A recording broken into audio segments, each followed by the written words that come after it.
কর্মব্যস্ততার যুগে মানুষ অভ্যস্ত হয়ে উঠেছে অনলাইনে কেনাকাটায়। একই সাথে অনেকেই আসক্ত হয়ে পড়েন অনলাইনে পণ্য কেনাকাটার ওপর।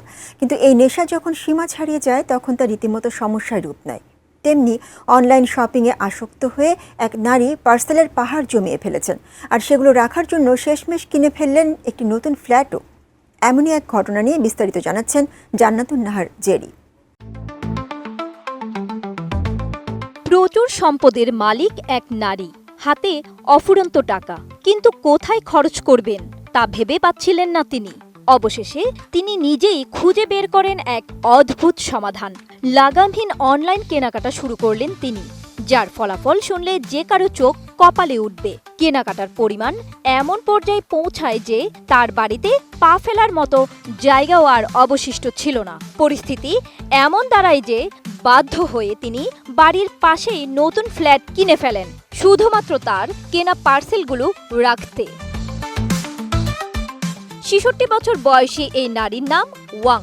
দীর্ঘদিন ধরেই একা বসবাস করেন। মেয়ে থাকেন অন্য দেশে, আত্মীয় স্বজনের সঙ্গেও যোগাযোগ নেই বললেই চলে। তার দিন কাটে অনলাইন কেনাকাটা করে।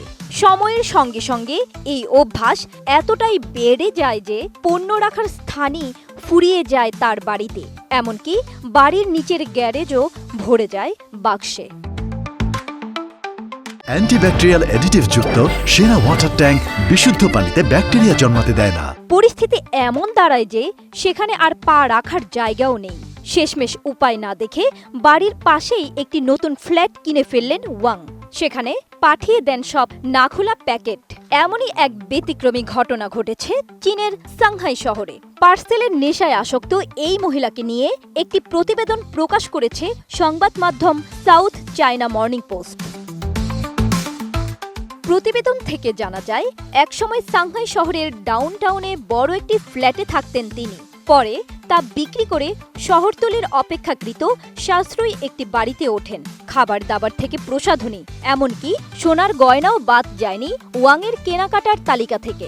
দিনে এত পার্সেল আসতো যে অনেক সময় সেগুলো খোলারও সুযোগ পেতেন না তিনি। সময়ের সঙ্গে সঙ্গে সেসব না খোলা প্যাকেটেই তৈরি হয়ে যায় বাক্সের পাহাড়। ওয়াং এ পর্যন্ত প্রায় ২০ লাখ ইউয়ান, যা বাংলাদেশি মুদ্রায় প্রায় ৩ কোটি টাকার কাছাকাছি ব্যয় করে ফেলেছেন অনলাইন কেনাকাটায়, যা রীতিমতো অবিশ্বাস্য। জান্নাতুন Nahar Jerry, desk report, ATN news.